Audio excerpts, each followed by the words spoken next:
Bismillahirrahmanirrahim. Alhamdulillah va salatu vassalamu ala rasulillah. Avvalo hammalarimizga Qurbon hayiti muborak bo'lsin. Bu kunlarga albatta yetganlar bo'ladi, yetmaganlar Alloh kimi ro'yxatini qo'ygan bo'lsa yetib keldi. Bu kunlar juda ham zo'r. Kecha masalan Arafa kuni bo'ldi, roza tutganlarga juda ham zo'r gaplar bor. Endi uni ko'p eshitgansizlar ham. Mana Payg'ambar alayhisolamdan hadis ham bor, 2 yillik gunohlari kechiriladigan kaforat bor deyilganlar. O'sha umid qilaman kechirilishini. Demak bu hazil gap emasda, kim gapirilayotganiga ahamiyat qilish kerak buni. Demak 2 yillik gunohlarini kechirishiga ham umid qilaman. Zo'r. Endi bugungi kunimizda ham mana bu bakka o'tirishimizning maqsadi ham masalan Ihson dasturxonida Alloh rozi bo'lsin bir akamiz yaxshi odam edi, Alloh rozi bo'lsin o'tganlar. Endi shu akamizni haqqiga demak hammamiz bilib turibmiz qurbonlik.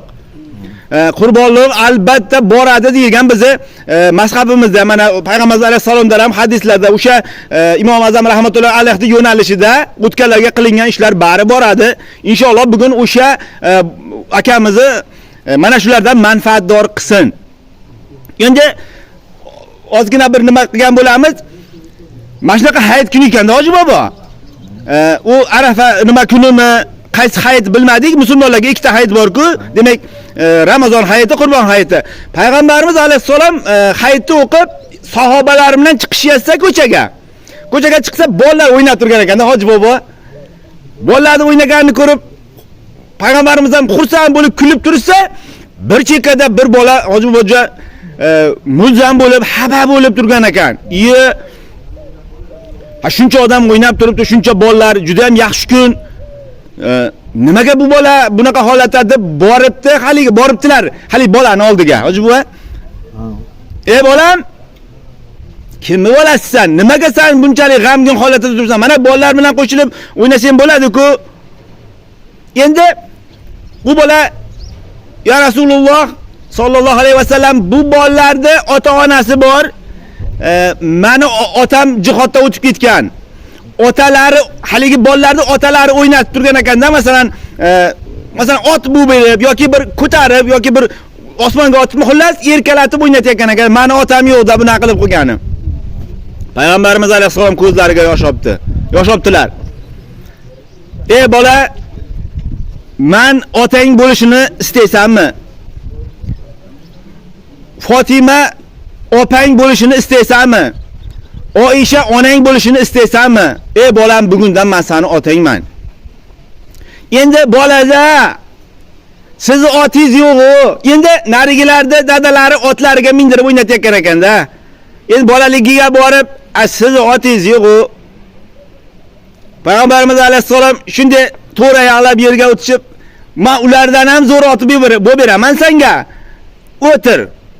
Endi ba'zi birlari tuyada bo'layotgan ekan, endi men senga tuya bo'lib beraman. Tuya bo'lib o'sha ustiga chiqqandan keyin yurishni boshlabdilar Payg'ambarimiz alayhisalom. Bularni tuyasi tez yuryapti-yu, sizcha sekin yuryapsiz deganlarida Rasululloh sallallohu alayhi vasallam to'ra yog'lab olganlar endi. Tez yurishni boshlabdilar. Yana endi haligi bola tepada bolaligiga borib, mana bularni tuyasidan ovoz chiqyapti, siz nimaga jimsiz? Endi agar tuyani bilganlar bo'lsa, o'zidan avf degan tovush chiqaradi. Bu arab tilida kechir ma'nosini ham beradi. Avf qilish, mana o'zimizga ham avf qilish so'zi bor-ku, o'sha tuya avf so'zini chiqarar ekanda. Siz nimaga jimsiz deganda Payg'ambarimiz alayhisalom yurib ketyapti, o'sha avf debdilar. Shunda Jabroil alayhisalom yerga tushib, ya Rasululloh sallallohu alayhi vasallam, agar yana bir marta avf desiz, yer yuziga o't tushadi. Endi bu holat mana bu yetimlarga bugungi kunda juda ham e'tiborli bo'lishimizni Payg'ambarimiz alayhisalom ko'rsatib berganlar. Nimaga desiz, yetim bolani mana bugun masalan namoz o'qib kelganimizdan keyin hammamizdan farzand, bola chaqa, nevaralarni olib tushgan bo'ldik yoki qo'liga kecha pul bergan bo'ldik, o'ynab kelgan. Endi yetim bolalarda o'sha pulni beradigani yo'q.